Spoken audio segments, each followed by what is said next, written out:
tudo bem com você? Eu sou a Karina Cato e hoje você confere mais um episódio do Momento Agro RC1.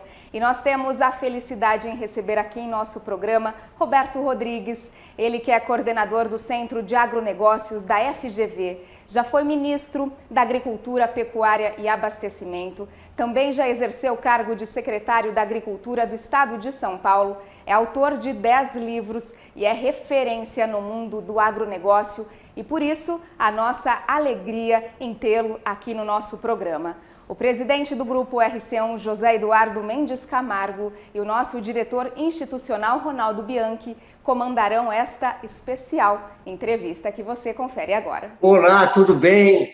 Querido Roberto, muito obrigado. Bem-vindo ao programa Momento Agro, da RC1.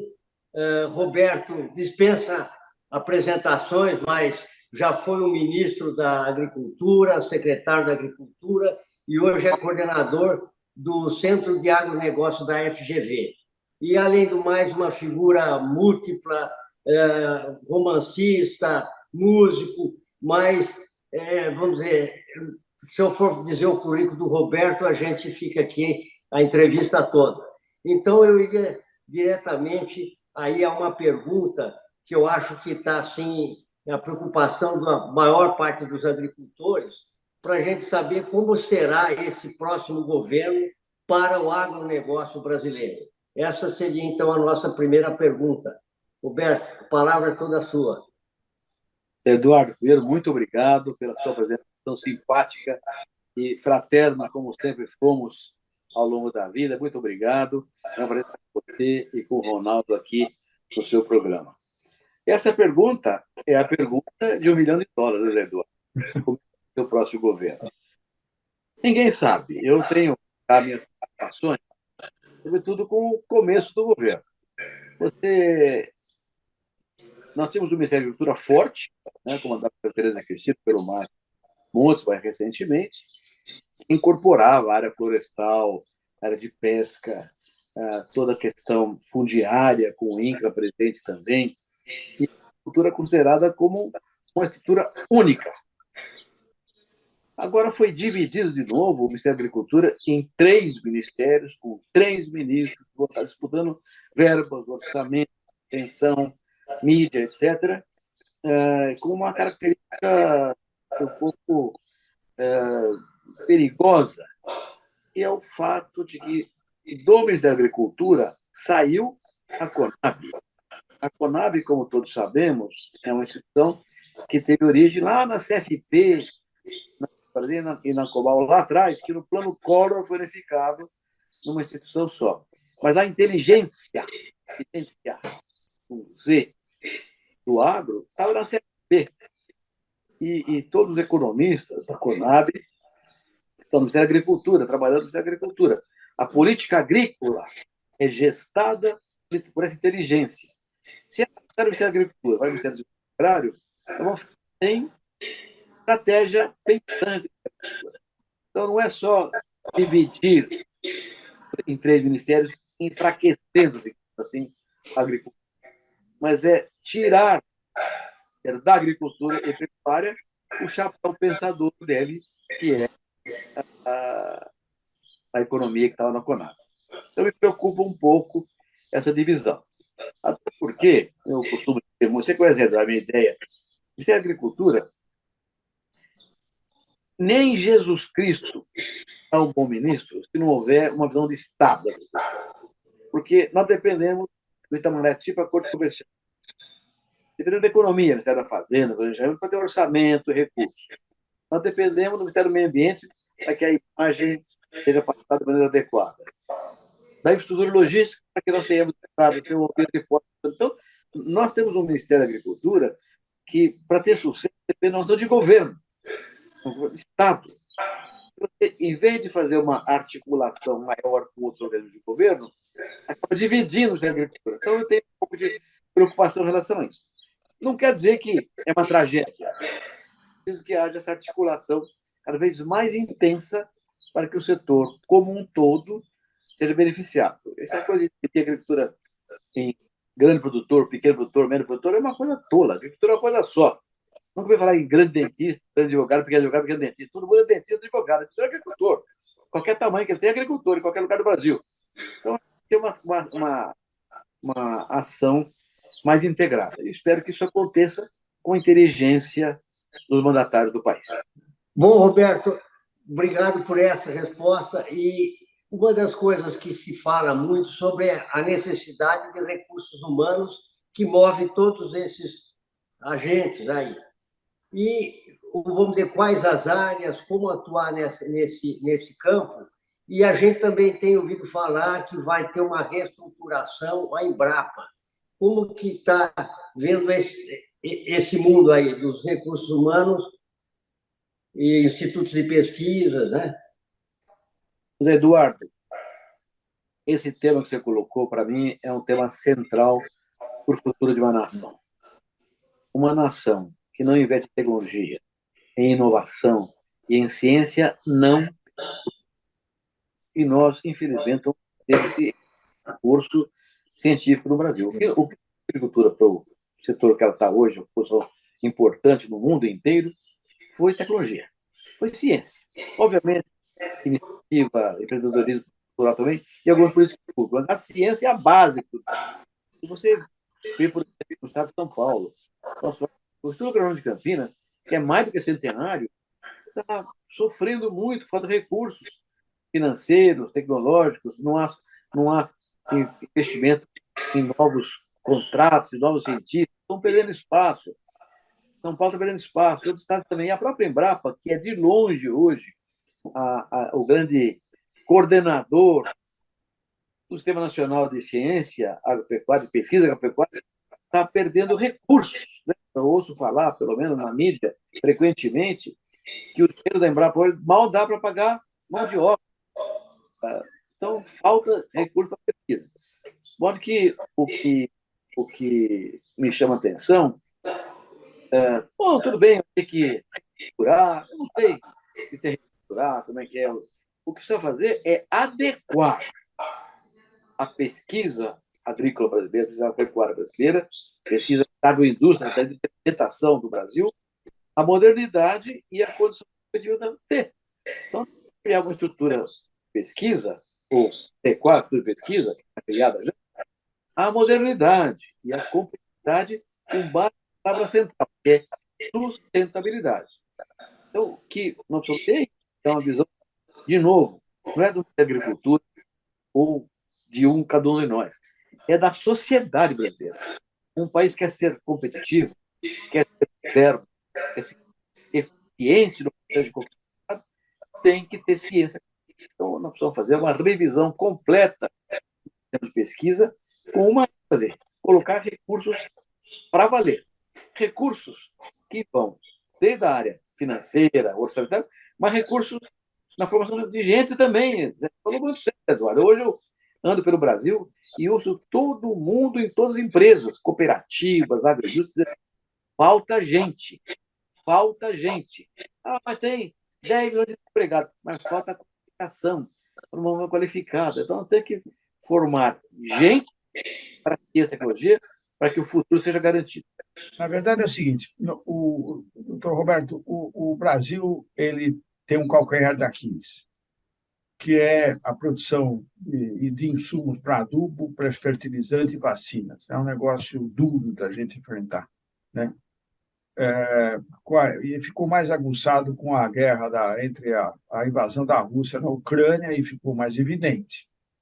O que nós temos que fazer para diminuir essa dependência internacional para esses produtos? Ronaldo, essa pergunta é crucial. Muito obrigado pela pergunta. Vou tentar responder, embora não seja uma resposta trivial, Ronaldo. Mas vamos fazer até um pouquinho de história, tá certo? Imagine só, até os anos 70, que é muito recente, 50 anos atrás, a agricultura brasileira era costeira, estava na costa, a 500 quilômetros da praia. Por quê? Porque as cidades capitais eram costeiras. As grandes cidades eram costeiras. Então, a agricultura era costeira. E não era necessário avançar na direção. Até que chegou no século, até 1970, século passado, 1970, o Brasil importava 30% do que a gente comia. Importava leite, importava arroz, feijão, importava carne, importava tudo. Aí o governo militar da época, com visão estratégica, nós não podemos um país desse tamanho, não pode importar comida ao fim do mundo. Nós temos que exportar comida para o mundo inteiro. E aí montou-se uma estratégia pública, alicerçada no Polo Centro, no Prodecer, cujo objetivo era conquistar o Cerrado. Que era, naquele tempo, Ronaldo, eu me lembro disso, eu era agrônomo já nos anos 70, já há muitos anos, trabalhando na agricultura. Eu me lembro de agricultura falando, Cerrado, Deus me livre, Cerrado nem dado e nem herdado. Ninguém queria ser do Cerrado. Era terra fraca, não tinha matéria orgânica, não segurava água, umidade. Ninguém queria ser Cerrado. O agrônomo de Campinas, em seus estudos do Cerrado aqui em São Paulo, depois a Embrapa criada em 73, 74, a Embrapa criou um centro de Cerrado em Brasília e dominou o Cerrado. Então, esses programas de governo, o Polo Centro Prodecer, basicamente, levaram o produtor para o Centro-Oeste. E foi uma coisa extraordinária. Para mim, meu Ronaldo Eduardo, eu considero isso uma saga tão importante quanto foi a conquista do Oeste americano. A conquista do Oeste americano é narrada em prosa e verso. Eu sou do tempo do Bang Bang. Cansei de ver faroeste com John Wayne, Richard Widmark, Kirk Douglas. A briga com o índio, né? Nós aqui foi muito mais dura. Era briga com terra ruim, com maleita, com erosão, muito mais difícil, e vencemos essa guerra aí. Não há nada sobre isso. Ninguém fala sobre isso. A conquista do Cerrado brasileiro é uma coisa histórica. Vieram os gaúchos, devemos aos gaúchos esse grande avanço do Centro-Oeste brasileiro. Depois puxaram por Catarina, Paranaense, Paulista, Mineiro, Capixaba, Nordestino. Depois foi para o Centro-Oeste, levando ciência, empreendedorismo, políticas públicas, com crédito, e fizeram agricultura fantástica no Centro-Oeste. Fantástica. O Centro-Oeste virou Maracanã, onde vai ser jogada a partida final da Copa do Mundo de Alimentação. É lá que está sendo jogada essa partida. O Brasil explodiu em crescimento com a conquista do Cerrado. Mas gente foi para lá, tecnologia foi para lá, ciência, mas a logística não foi, a infraestrutura não foi, faltou ferrovia, faltou rodovia, faltou porto, faltou tudo.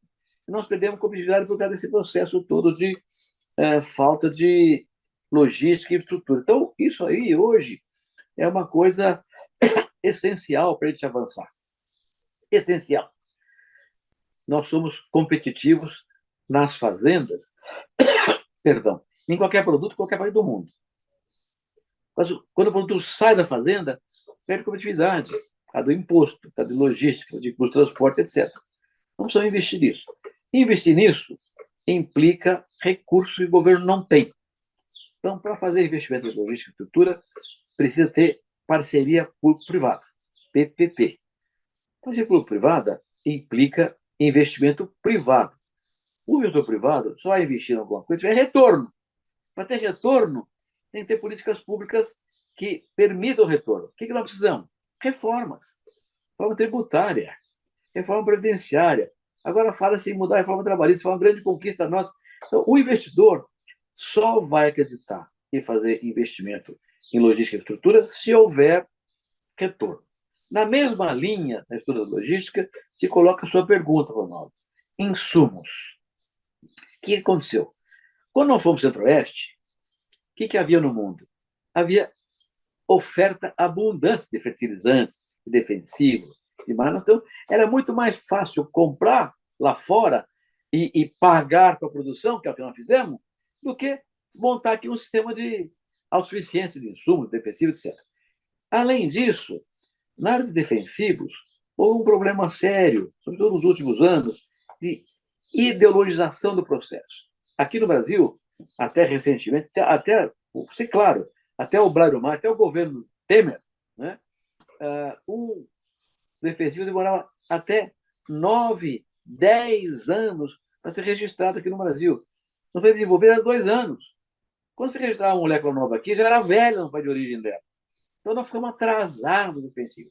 O Blairo Maggi, depois a Tereza Cristina, agilizaram o processo. Agora, isso é uma lei nova de pesticidas.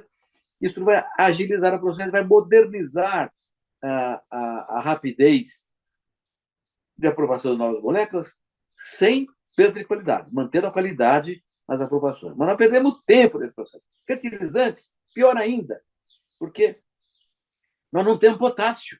Não temos potássio. A nossa quantidade de potássio é muito pequena, então tem que importar mesmo. Era fácil. Tinha o Canadá, tinha a Rússia, tinha lá a Bielorrússia, e nós tínhamos potássio de sobra no mundo. Aí aconteceu o que você falou aí. A Bielorrússia foi embargada pela Europa, nós comprávamos 20% do potássio dela. A Rússia, com a guerra, também tivemos problema. Então, houve um problema esse ano fertilizante. Mas o governo brasileiro, no governo passado, fez um estudo, fez um plano nacional de fertilizante muito amplo, que prevê a autossuficiência, não, jamais, porque não temos potássio, mas uma redução da dependência externa em até 40% ou 50% em 10 anos. Então, agora é implementar esse plano. Mas, além disso, o que surgiu agora, mais recentemente, até por causa desse processo todo, são os bioinsumos, Ronaldo. Hoje, o Brasil é o país que mais cresce em bioinsumos no mundo inteiro. O mundo tem crescido 7%, 8% ao ano. O Brasil está crescendo mais de 20% ao ano. A produção de biopesticidas, bioinsumos, biodefensivos. E isso é uma coisa espetacular. E agora, biofertilizantes também. Estamos usando uma série de novas matérias-primas para fazer insumos orgânicos de alta qualidade. Então, nós estamos em a necessidade é uma intervenção. Essa demanda explosiva que levou ao aumento do custo de produção no último ano fez com que muita gente mergulhasse em adubos orgânicos ou organominerais, e nós, muito em breve, vamos ter uma explosão de produção desses produtos agrícolas, desses insumos agrícolas. Inclusive, hoje, nas fazendas brasileiras, você encontra muita gente fazendo composto. É uma volta ao adubo orgânico, usando matéria-prima derivada de produtos que são subprodutos de outra produção. Então, isso está crescendo muito no Brasil. Eu acredito que com esse plano de fertilizantes, com a agilização no registro de moléculas novas e com os bioinsumos, muito em breve, vamos dar uma resposta ao mundo bastante competitiva e sustentável, acima de tudo. Ronaldo, obrigado pela pergunta. Importante a pergunta. Muito obrigado. Roberto, uma das coisas também que preocupa, assim, nesse próximo horizonte, é a parte de financiamento do setor.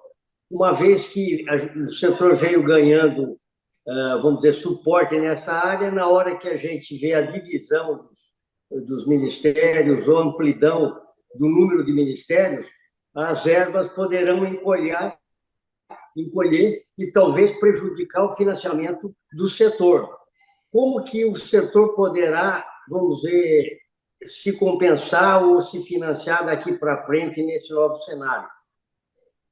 Zé Eduardo, de novo você colocou uma pergunta crucial, bem como o Ronaldo, uma pergunta crucial para o Brasil. Crédito. Eu digo que nós chegamos onde chegamos hoje por 3 razões principais: tecnologia, empreendedorismo e políticas públicas. Políticas públicas, a ênfase foi crédito. E hoje, obviamente, com o crescimento explosivo da agricultura brasileira, a demanda por crédito é muito maior. Então, vou te contar, Eduardo, o que eu penso a esse respeito e o que eu fiz a esse respeito. Quando eu fui ministro da Agricultura, eu já tinha essa ideia. Vamos crescer muito, faz mais 20 anos que fui ministro. Vamos crescer muito, não vai ter crédito. O que nós estamos fazendo? Então, eu criei 2 coisas importantes. Primeiro, o seguro rural, Eduardo. Por que o seguro rural é fundamental? Porque com o seguro funcionando, o sistema financeiro vai aplicar na agricultura. Nós devemos, ainda hoje, daquele tempo que eu fui ministro, e eu criei o seguro rural, foi a primeira coisa que eu fiz com o apoio da bancada ruralista do governo brasileiro, foi o seguro rural. Por quê? Porque era uma condição elementar, básica, para a estabilidade da renda. Com renda estável, o banco empresta. Vê se no banco dos Estados Unidos tem banco dos Estados Unidos. Não, todo banco privado empresta para a agricultura, porque tem seguro. Na Europa, tem banco. Não, todo mundo empresta porque tem seguro. O seguro é uma garantia para todo mundo. Para o banco, para o agricultor, para o produtor de insumo. Quem vende fertilizante, defensivo, máquina, produtor rural, está garantido com o seguro rural. Então, o seguro rural foi uma questão essencial, e é essencial para que o crédito privado aconteça, independizando o sistema financeiro, a agricultura do sistema financeiro oficial, que não vai aguentar financiar todo mundo, porque estão crescendo demais.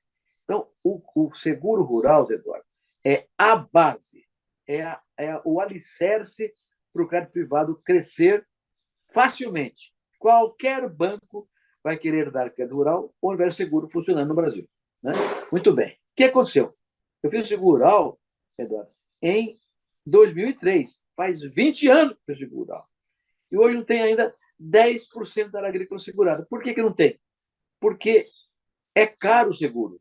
Por que é caro? Porque não tem recurso orçamentário para subsidiar o prêmio. Então, precisa aumentar a verba do orçamento para o seguro rural crescer.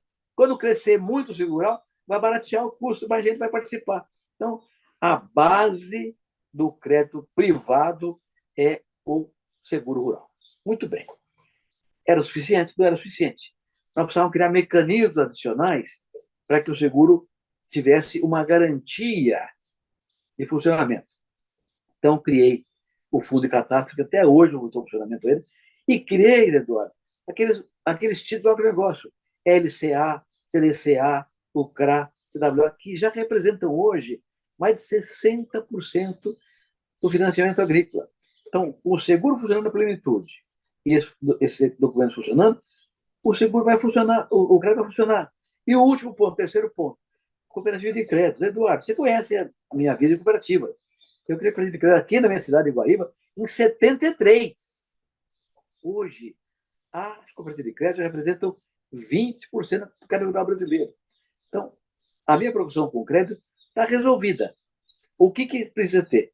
Seguro rural funcionando adequadamente. E daí tem que ter recurso orçamentário do seguro rural. Segundo, os títulos de agronegócio funcionando plenamente. Estão funcionando. E terceiro, cooperativa de crédito. Com isso aí, não tenha dúvida, o crédito virá abundante e independente do Banco do Brasil. Não estou dizendo que o Banco do Brasil não é importante. O Banco do Brasil é fundamental para nós. E será por muito tempo, acho que o nome também. Mas a ideia é crescer a agricultura sem que o Banco do Brasil seja obrigado a dar o crédito para todo mundo. Vamos ter um crédito privado fluindo muito mais livremente, muito mais volumosamente com o seguro rural, os títulos do agronegócio e as cooperativas agropecuárias. Muito bem. Uma outra oportunidade que surge para o Brasil, e a gente também precisa ver como vai capturar, é a bioenergia, né? O que o senhor tem a dizer sobre isso? Bom, esse é o tema que eu adoro, porque eu tenho um trabalho feito em 74, para o governo federal, trabalho propondo um programa de álcool, né, naquele tempo, né, junto com outras lideranças brasileiras. O que é bioenergia? A matriz energética brasileira tem 44% renovável. A do mundo é 14% renovável. Nossa, 44% do mundo é 14%. A do mundo é 14%, porque nós temos 44%. Se não tiver no Brasil, era muito menos do que isso aí. Então, nós temos uma matriz energética invejar no mundo inteiro. Todo mundo sabe disso. O que ninguém sabe, Ronaldo, é que desses 44%, 19% é da agricultura. Você sabia disso? Na matriz energética brasileira, 19% é agroenergia ou bioenergia. Não é só biocombustível. Biocombustível hoje é o etanol, a base do processo de cana, mas também de milho e de outros cereais. Né? Faz-se etanol hoje de casca de arroz, de trigo moído. O etanol pode ter N alternativas e cada vez mais competitivo. O etanol de milho hoje é tão competitivo ou mais do que o etanol de cana, do ponto de vista de tecnologias que foram geradas nesse processo aí. Então, biocombustível. Biodiesel. Nasceu no meu tempo. Foi também o criador do biodiesel. E a ideia era dar uma alternativa ao produtor rural e não vender só para multinacional de soja. Vender soja para produzir biodiesel também. E hoje é um sucesso, embora o governo tenha reduzido a mistura do biodiesel. Mas o biocombustível é a base dessa matriz energética na área de combustível. Mas não é a única. Hoje, as indústrias de açúcar e álcool fazem eletricidade, é cogeração barata e com uma característica importante. Ela é fornecida para o mercado na época da seca, em que as represas são mais baixas, de modo que as hidrelétricas têm menos água para gerar energia. Nós geramos energia na cana-de-açúcar, eletricidade na cana-de-açúcar, na seca. Então, nós complementamos um processo energético na agricultura, da eletricidade da agricultura, quando as hidrelétricas estão menos capazes de produzir. Mas é muito mais do que isso. Hoje existe o biometano. As granjas de suínos e aves do sul do país já todas estão fazendo hoje biometano, que é gerar energia elétrica para sua própria demanda, e aí exportando para a rede de energia. Então, a nossa sustentabilidade da agroenergia, dos biocombustíveis, da bioeletricidade, é espetacular e crescendo com outros temas na geração renovável. Hoje, a energia solar explode no Brasil. Também é um setor que cresce mais de que 10% ao ano, a energia solar. E a própria eólica, que é mais cara um pouco e é mais tecnológica, exige infraestrutura muito mais pesada, que são os moinhos, né? Também está crescendo, sobretudo no Nordeste do país. Mas a energia solar, a fotovoltaica, vai crescer espetacularmente. Ou seja, a matriz energética brasileira, que já tem hoje 44% renovável vis-à-vis 14% do mundo, vai daqui a 10 anos ter mais de 18% a mais de renovabilidade da energia, da nossa matriz energética. Então, os biocombustíveis, a bioenergia e toda a ação que vem por trás disso, sobretudo na natureza eólica e solar, vão dar ao Brasil uma matriz energética cada vez melhor e mais sustentável.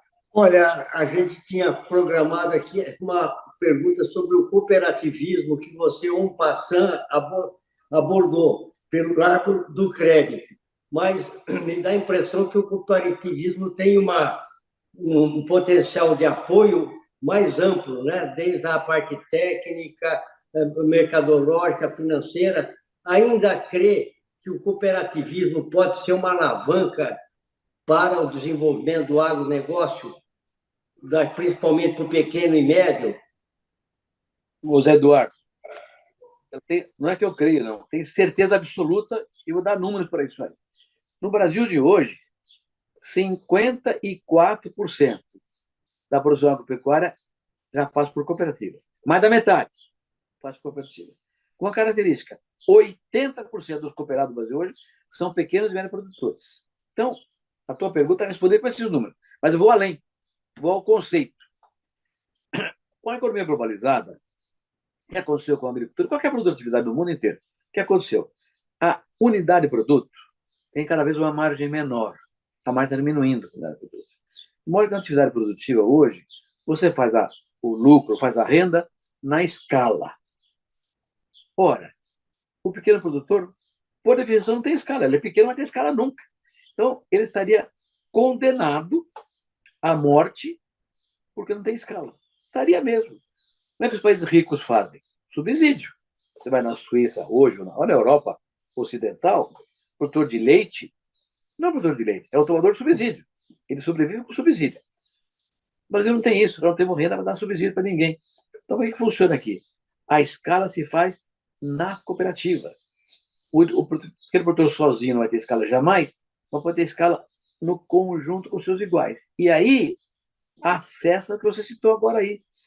A cooperativa vai oferecer a ele o insumo que ele precisa a um preço melhor que o mercado daria a ele, porque vai comprar também na escala. Por exemplo, como o maior, então tem um custo menor dos insumos. E a tecnologia que a cooperativa oferece é aquela que o produtor precisa, não aquela que o mercado quer que ele compre, é que ele precisa, que a cooperativa é do produtor. O produtor é dono da cooperativa. Na cooperativa, o produtor tem um tríplice papel. Ele é dono, usuário e investidor. Então, a cooperativa é do produtor rural e oferece a ele aquilo que ele realmente precisa, não que o vendedor quer que ele compre. Então, ele tem a tecnologia, os insumos adequados, tem a agregação de valor, porque na outra ponta a cooperativa pode industrializar a produção dele, porque tem escala, e participa do mercado, interno e externo. Então, a cooperativa, Zé Eduardo, eu não tenho a menor dúvida, é ainda o mais importante instrumento privado, para que o pequeno produtor sobreviva e progrida adequadamente. Agora, no mundo inteiro, as cooperativas são bem tratadas pelo governo. Porque o que um governo democrático quer? Quer um desenvolvimento equilibrado, harmonioso das diversas parcelas da população. O que a cooperativa faz? Exatamente isso. A cooperativa permite que o pequeno tenha as mesmas condições de acesso que o grande tem no conjunto dos seus companheiros de trabalho. Então, o cooperativismo é um instrumento democrático perfeito para ser parceiro de governo democrático. O governo democrático usa o cooperativismo como instrumento de desenvolvimento. Por quê? Porque o que diferencia hoje, Eduardo e Ronaldo, um país desenvolvido de um país não desenvolvido é o grau de organização da sua sociedade. Quanto mais organizada for a sociedade, mais transparente é o regime, mais democrático é o regime e a participação popular é muito maior.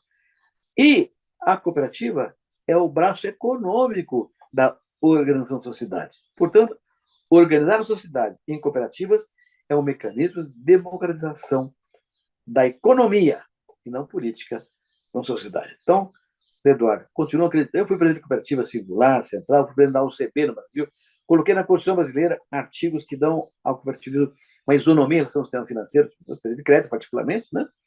E fui presidente da Aliança Mundial do Cooperativo. Eu conheço 79 países do mundo inteiro por causa de cooperativa.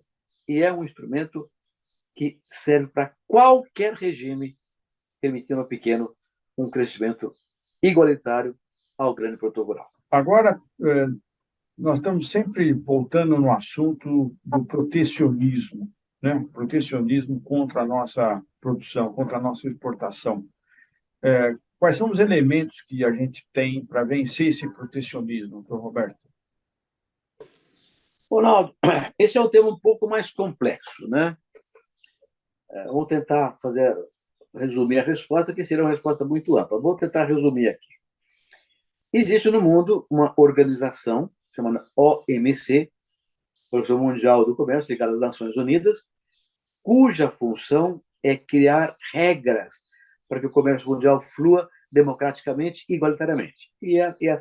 Essas regras são baseadas em 3 princípios principais. São acesso a mercados, subsídios às exportações e, sobretudo, protecionismo interno. Então, como é que funciona isso? O que é protecionismo interno? É subsídio.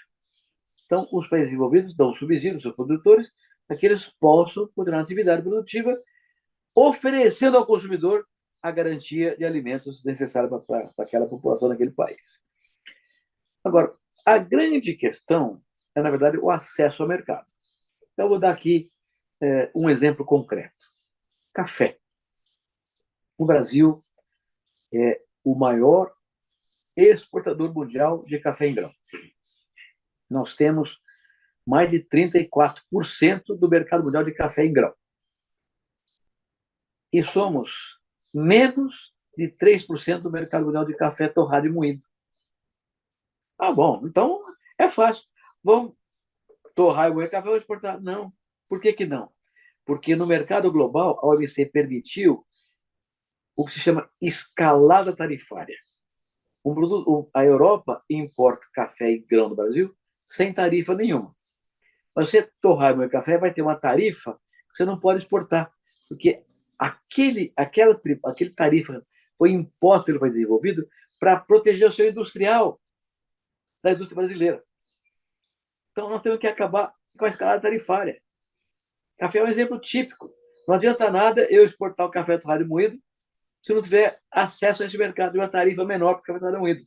Nós exportamos para a Europa nosso café, ela leva também da Colômbia, do Vietnã, de Uganda, da África, faz um blending, faz aquela cápsula e vende para nós aquela cápsula que vale 90 vezes mais do que vale o café em grão exportando para ele.